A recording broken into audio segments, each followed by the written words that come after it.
दुनिया में हर कोई सोचता है कि हमें कुछ अच्छा मिल जाए। बस कुछ लोग होते हैं जो सोचते हैं हम दुनिया को कुछ अच्छा दें। कुछ लोग संघर्ष से मुंह मोड़ लेते तो कुछ संघर्ष के आदी होते हैं। बिना संघर्ष किसी को जीत नहीं मिलता और संघर्ष करने वालों का कभी हार नहीं होता। संघर्ष के बुनियाद पे खड़ी ऐसे ही एक शख्स जो पैदा होने से पहले ही अनाथ हो गया था। उसे जन्म देने वाले माता पिता भी उसके साथ जीवन बिताना पसंद नहीं किया और बात करी किसी को एडॉप्ट करने के लिए। एक लॉयर कपल्स ने राजी हो गए उसे एडॉप्ट करने के लिए, पर पैदा होते ही रिजेक्ट भी कर दिया। रिजेक्ट करने का कारण ये था कि उनको लड़की पसंद थी और ये लड़का पैदा हुआ। उसके बाद एक ऐसी कपल्स ने उसे एडॉप्ट किया जो ना ही ग्रेजुएट थे ना अमीर थे। वो एक गरीब परिवार था जहां उस बंदा का भरण पोषण हुआ, जीवन यापन हुआ। पैदा होते ही हर इंसान को अपने माँ का भरपूर प्यार मिलता है, चाहे वो गरीब हो या अमीर। पर उस बंदा को ये भी नसीब नहीं हुआ। उसका एडॉप्ट किया हुआ माता उसे 1 साल तक प्यार नहीं किया, अपना बेटा का दर्जा नहीं दिया। रीजन ये था कि एडॉप्ट के समय उस पर कुछ लीगल केसेस चल रहा था, जिस वजह से एक मासूम बच्चा जो अभी अभी आंखें खुली है, जिसको अपने माता की सख्त जरूरत है, वो बिना माँ के जीवन बिता रहा है। हालांकि 1 साल बाद उसे अपना माता पिता बहुत सारा प्यार दिया, अपने बेटे से बढ़कर पाला। पर एक गरीब माँ बाप अपने प्यार के अलावा और क्या दे सकते हैं। वो जब 5 साल का था उनके परिवार ने सैन फ्रांसिस्को से माउंटेन ब्लू कैलिफोर्निया की ओर चले गए। उनके जो पिता थे वो एक मैकेनिक और बढ़ई के रूप में काम किया करते थे और अपने बेटे को अल्प विकसित इलेक्ट्रॉनिक्स के बारे में सिखाया करते थे। दूसरी तरफ उनकी माता वो एक अकाउंटेंट थी, तो वो उनको पढ़ना सिखा रही थी। वो जब पहली बार स्कूल गया, स्कूल में बच्चों ने उनका मजाक उड़ाने लगे, कारण वो सारे बच्चों से अलग थे।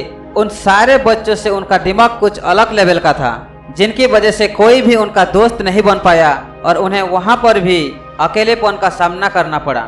हालांकि टीचर्स उन्हें पसंद करते थे। उनका टैलेंट देखकर उनके माता पिता को सलाह दे रहे थे कि उन्हें जितना ज़्यादा हो सके पढ़ाना। देखते ही देखते एक टैलेंटेड बंदा अपना ग्रेजुएशन पूरा नहीं कर पाया, कॉलेज ड्रॉप आउट हो गया। सन 1972 में पोर्टलैंड के रीड कॉलेज में उनका एडमिशन हुआ, जहां वो पैसों की कमी की वजह से दोस्तों के कमरे में जमीन पर सोते थे। उस समय वो कोक की खाली बोतलें बेचकर खाने के लिए पैसों की जुगाड़ किया करते थे।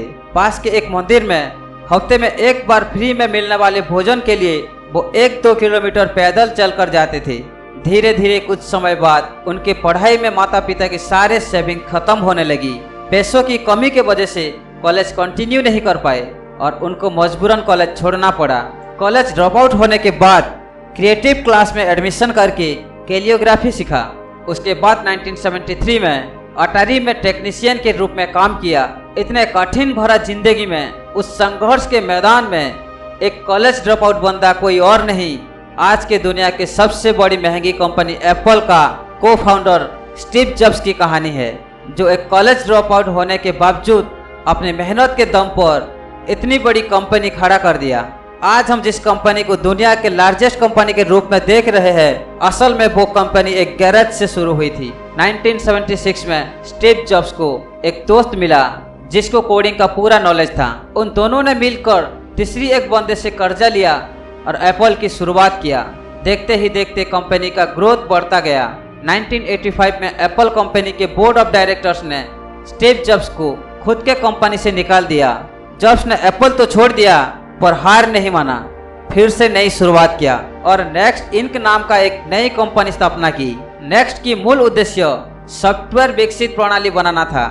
1990 में नेक्स्ट कंपनी की पहला कंप्यूटर मार्केट में लॉन्च किया, लेकिन ये ज़्यादा महंगा होने के कारण सेल्स नहीं हो पाया। फिर उसी साल नेक्स्ट ने नए उन्नत इंटरपर्सनल कंप्यूटर बनाया। 1993 में एप्पल की बाजार में हालत बिगड़ता गया। तब स्टीव जॉब्स ने नेक्स्ट कंपनी को एप्पल को बेच दिया और एप्पल की चीफ एग्जीक्यूटिव ऑफिसर बना, जिसको एक दिन एप्पल से निकाला गया था। फिर से एप्पल को उसी का जरूरत पड़ा। स्टीव जॉब्स की वापसी के बाद कंपनी फिर से आसमान की बुलंदियों को छूने लगी। 24 फरवरी 1955 कैलिफोर्निया के सैन फ्रांसिस्को में पैदा हुआ एक कॉलेज ड्रॉपआउट बंदा का जिंदगी की सफर आज दुनिया को एप्पल जैसे ब्रांड दे दिया। 5 अक्टूबर 2011 को वो उस दुनिया को भी छोड़ दिया। ऐसे ही एक बुद्ध की वाणी है जो बुद्ध कहते हैं, मैं कभी नहीं देखता हूँ कि क्या किया जा चुका है, मैं हमेशा देखता हूँ कि क्या किया जाना बाकी है। किसी शायर ने खूब कहा, जो बहाना करता है उसे कभी कामयाबी नहीं मिलता है और जिसे कामयाबी मिलता है वो कभी बहाना नहीं करता है।